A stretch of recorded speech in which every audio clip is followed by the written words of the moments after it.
Hello, it's Gabriel McBird here on the 10th of October 2025. I'm in a Burger King, and the reason I'm doing a review from here is that lots of people that I've come across, people like Gary Eats and Greeno Eats, I think, and one or two others, a guy called the bald-headed guy or something like that, bald-headed food guy or something like that, I think he calls himself. And they've all done reviews of the wagyu burger, and the opinion has varied from absolute rubbish to quite tasty. It's sort of endorsed by Gordon Ramsay, and everyone's agreed that it's expensive. It costs £11 for the burger on its own. So I don't think there's any dispute about the fact that it's overpriced. But I am going to offer my opinion as to what I think of it and whether it's even pleasant or not. Because some people have said it's just dry and low quality. Other people have said nice enough, but simply not worth the money. So, we'll see once it arrives. Okay, so my meal finally arrived. It took its time. It comes in like a biggish sort of cardboard box, and the burger inside is wrapped in paper. The edges of the burger stick out somewhat past the size of the bun. The bun feels like a standard bun, but as I said, the burger is definitely bigger. I'm going to pull a bit of meat off the burger.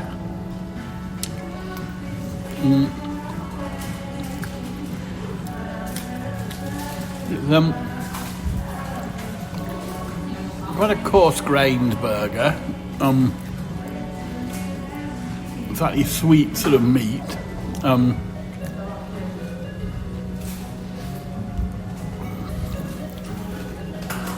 It's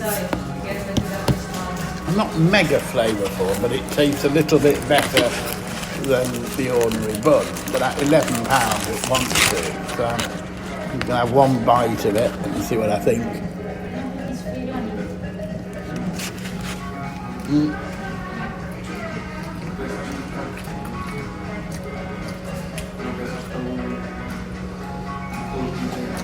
This burger is quite reasonable. Some people have said it's dry, but I suspect it's because it's been overcooked. I did have to wait a bit for this. I think it's quite fresh. But what I would say about it, normally Burger King has got that sort of slightly smoked, sort of artificial smoke thing going on. And this burger doesn't really have that.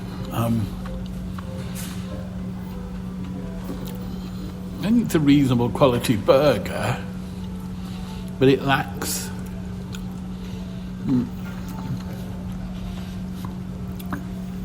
soul. You don't eat it and think, yeah, this is smoky and rich, or you don't think it's reasonable quality beef. It's got onions and a bit of sauce with it. Some people have said it's absolutely dripping with mayonnaise. This one isn't. Could do with it slightly more. I'd say it's reasonably enough quality, but it's far too expensive, and frankly, while there's a bit of onion in there, it could do with being a bit more interesting. So I'm now at home after trying the wagyu burger, and really my thoughts about it are that it was rather uninteresting, uninspiring. The caramelised onions were rather thinly spread. There's meant to be rocket on this burger, but I would expect the rocket leaves to taste, a bit sort of peppery. And they appear to have discovered a flavourless rocket, which just sums up the whole of the burger to me. One of the things that I'd like to know is how many people have gone back and had the burger a second time. People will have been quite curious, I'm sure, but I'd be surprised if there's many follow-up eaters. And I suspect that overall this burger is just going to disappear without trace, and not be repeated. Not without a considerable revamp anyway. I think you'd be far better off if you want one of the gourmet burgers going for the Angus Steakhouse meal or something like that, really. Something with a little bit more... just a little bit more interest and something that's more enjoyable to eat and better value for money.